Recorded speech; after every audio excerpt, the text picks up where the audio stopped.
آپ کی ڈیوٹی صرف اتنی سی ہوگی کہ آپ نے اس ٹاور کی لائٹ کو ہمیشہ آن رکھنا ہے، جس کے بدلے آپ کو annually $1.2 million as a salary دیے جائیں گے، یعنی کہ 33 کروڑ روپے، جہاں آپ کا نہ ہی کوئی مینیجر ہوگا جس کے انڈر آپ کام کریں گے اور نہ ہی کوئی اور پابندی۔ آپ جب چاہے سو سکتے ہیں، سوئمنگ کر سکتے ہیں، مچھلیاں پکڑ سکتے ہیں اور جب چاہے آپ نیچر کو انجوائے کر سکتے ہیں۔ آپ کو بس یہ میک شور کرنا ہے کہ اس ٹاور کی لائٹ ہمیشہ جلتی رہے۔ مگر اس کے برعکس یہ دنیا کی سب سے خطرناک جابز میں سے ایک ہے، کیونکہ یہ لائٹ ہاؤس سمندر کے اندر موجود ہے، جو کہ ہر وقت سمندر کی تیز لہروں سے گھرا رہتا ہے، اور خاص کر اس علاقے میں بہت ہی تیز اور خطرناک طوفان آتے ہیں جو اس ٹاور کو پورا کا پورا گھیر لیتے ہیں، جس سے ٹاور کے گرنے اور جان جانے کا خطرہ مزید بڑھ جاتا ہے۔ اسکرین پر اس وقت جو پکچر آپ دیکھ رہے ہیں، اس میں واضح طور پر دیکھا جا سکتا ہے کہ کیسے اس لائٹ ہاؤس کا ورکر سمندری لہروں کے بیچ گرا ہوا ہے، جو کہ پل بھر میں اس شخص کو موت کے گھاٹ اتار سکتی ہے۔ اور یہ پکچر ریسکیو آپریشن کے دوران لی گئی تھی۔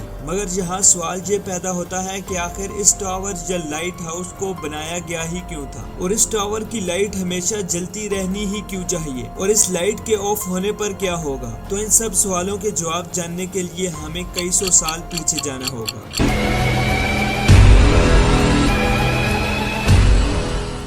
یہ بات ہے قدیم زمانے کی، جب سفر کا سب سے بڑا ذریعہ سمندر اور دریا ہوا کرتے تھے، کیونکہ اس وقت نہ ہی کوئی لمبی لمبی سڑکیں ہوا کرتی تھیں اور نہ ہی کوئی گاڑیاں۔ اس وقت لمبے سفر کے لیے بحری جہاز ہی سب سے بہترین سواری ہوا کرتے تھے، اور اس وقت سورج، چاند اور ستاروں کے ذریعے راستہ معلوم کیا جاتا تھا۔ لیکن جب موسم خراب ہو جاتا یا پھر رات زیادہ تاریک ہو جاتی تو پھر یہ بحری جہاز راستہ بھٹک جاتے، جس وجہ سے انہیں بڑے حادثات کا سامنا کرنا پڑ جاتا۔ لائٹ ہاؤس کا تصور پہلی بار انسانوں کے دماغ میں اس وقت آیا جب ایک رات کیپٹن مارسیوس کی شپ کو ایک بڑے حادثے کا سامنا کرنا پڑا، اور یہ رات ان کے لیے سب سے دشوار اور خطرناک رات تھی۔ کیپٹن مارسیوس خطرناک سمندری سفر کے لیے جانے جاتے تھے۔ اس رات ان کی شپ کا گزر ایک ایسے راستے سے ہوا جہاں پانی کے اندر چھپی پتھریلی چٹانیں تھیں۔ ان چٹانوں نے ان کی شپ کو بہت بڑا نقصان پہنچایا، کیونکہ اس وقت شپس لکڑی کی ہوا کرتی تھی، جس وجہ سے جیسے ہی کیپٹن کی شپ پتھریلی چٹانوں سے ٹکرائی تو اس میں لگے تختے ٹوٹ گئے اور ان کی شپ الٹ گئی۔ اس حادثے میں کیپٹن کا بہت نقصان ہو گیا۔ اس حادثے کے بعد کیپٹن کو خیال آیا کہ اس پرابلم کا کوئی نہ کوئی حل تو ضرور ہوگا جو بڑے حادثات سے بچا سکے، اور اس وقت نیویگیشن دنیا کا سب سے بڑا مسئلہ تھا، اور نہ ہی کوئی جدید ٹیکنالوجی تھی جو کہ راستے کے بارے میں گائیڈ کر سکے۔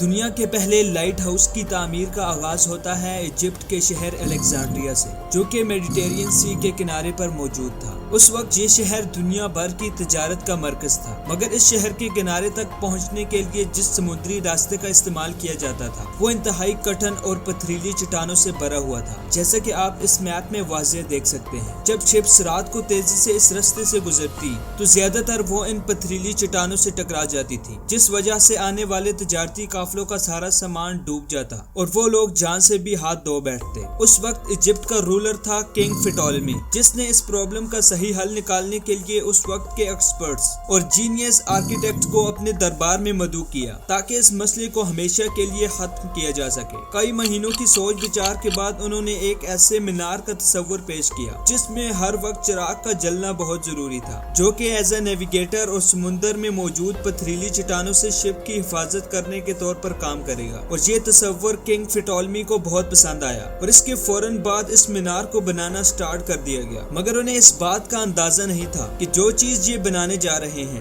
وہ one of the greatest tower بننے والا تھا اینشینٹ ورلڈ کا، جسے فیروز آف الیگزینڈریا کا نام دیا گیا۔ اس کی ہائٹ 384 فٹ تھی اور اس کی کنسٹرکشن میں وائٹ ماربل کا یوز کیا گیا تھا۔ اس ٹاور کے اوپر بہت بڑی آگ جلائی جاتی تھی، جو کہ اس ٹاور میں موجود مرر اور لینس کے ذریعے بہت دور سے بھی دیکھی جا سکتی تھی۔ جب اس لائٹ ہاؤس کی خبر دنیا بھر میں پھیلی تو سب نے سکون کا سانس لیا، کیونکہ اب مسافروں کو ایک ایسی چیز مل چکی تھی جو ان کے لیے نیویگیشن اور سیفٹی کے طور پر کام کرتی تھی، اور یہیں سے لائٹ ہاؤس کا کانسیپٹ دنیا بھر میں پھیلا۔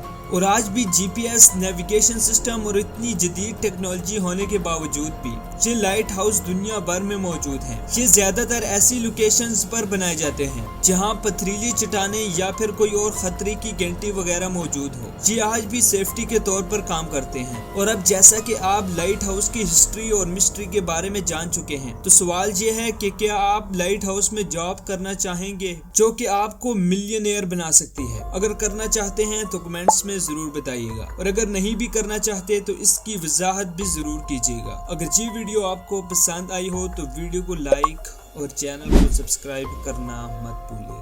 شکریہ۔